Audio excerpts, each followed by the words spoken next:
Kwandonakazi aphela. Ngana kwethu ngiyaphila ngiyathemba uyaphila nawe. Hayi ngiyaphila. Cha namhlanje siubumbano TV1. Sikubona la kwi-CD launch ofisha abakhulu. Uthini ukuphawula kwakho nokuyibonga la wakho?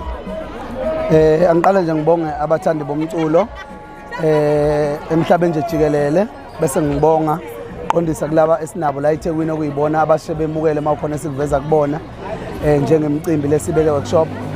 Ngibonge na kubumbano TV ukuthi sikhuluma nikunekela izwe lonke. Ngibone isupport inkulu kakhulu futhi sekujwayelekile ukuthi masibeka umcimbi lapha eThekwini isupport nje vele ibe ngaphekwa manje. Kwandonakazi kunale nto owenza ngayo noma kunale mfihlo nayo. Uma ngabe uke wangena estage kuvele kuhlanye wonke umuntu wenza ngalo nawe? Kabami eqinisweni ngasho ukuthi isikhathi ngoba nami kukhona la ngeke ngaba khona umlandeli womculo khona ngingakaculi. Bengibabona abafowethu uma bengena estage bejatshulele kanti lokho engibuka ngelilanga yokwenzeka kimi. So ngasho ukuthi sekuyisikhathi nami sokuthi abantu bengemukele bengikhombisa uthando. Kunomsebenzi wagcina ngawo ukukhipha ngeke ngabona phela ufuna ukushaya amalokhunjana amamiliyoni kanye kwenzakala. Hayi mfowethu ke lapho ngibuqamba manga ngijabule kakhulu ngoba ngokujwayelekile kuyakubonakala kwi-album zibambile bayodwa ingoma ehlubukayo kodwa kule engibone zonke ikhula okukhomba ukuthi ngathi ngirelease album le yakulonyaka mhlawumbe sezingapheka 6 enamamiliyoni. Ngicabanga abantu bakhomba ukuthi umculo bawulandela ngeqiniso manje. Singakhohlwa njalo ukuthi igoso lelelwisa amamiliyoni. Sikuveze nalokho. Hayi ligoso leli ngathi ngisafika.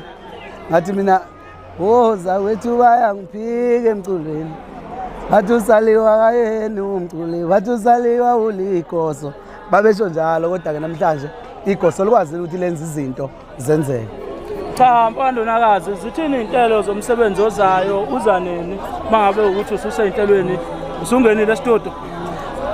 Ngenxa ukuthi sibaningi ecompanyini uNdoni usaliwe uqizile ukandakanda sishiyana ngakwezigaba zonyaka sinika nenyanga njengamanje umsebenzi esingawulindela ukaqizile bese kuthi mangabe kuphela uSeptember sibheke uOctober bese silindele okasaliwe kodwa njengamanje siuphekayo kaqizile okasaliwe yoba semaphethelweni nonyaka. Kwandonakazi kunesimo esiye sasibona la sedijelwana ngamabhodlela kuba nje ngathini ukuphawula kwakho bethu ongakubhekisa kubathandi bomculo nabantu ade bekhona nje? Mhlambe ngizodlula kwesamabhodlela ake ngithi bathandi bomculo ngiyacela nikuthathe lokho njengoba singabaculi nisithanda konke sinakho kungenxa yenu namhla futhi sekumele siluze lokho esinakho siphinde singabinakho kusha kuyoba ngenxa yenu ukuchitheka igazi nokulwa njengamanje sekukhona ama companies neziponsa ezinkulu ezifika zizotshala imali la kunomcimbi khona amaskandi kodwa makulokhu kuqhubeka kubikwa izinto zokuchitheka kwegazi nokulwa kwabantu kujijwa ngamabhodlela kufama system kuzogcina kuhlehla abantu abazothuthukisa umculo bese kuphinde futhi thina abaculi benu sifice ukufa singenayo imali kanti njengamanje abathandi bomculo sebekwenze konke ukuthi umculo abe nemali seyihlulekela yena umculo.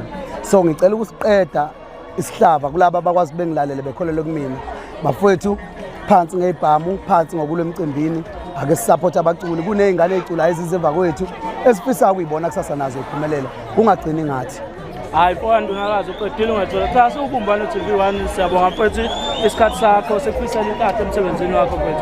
Ngiyabonga futhi nani engathi bengasubscribe becomment beshiya imbono iTV iqhubeke phambili. Siyathokoza kakhulu mfowethu. Amen.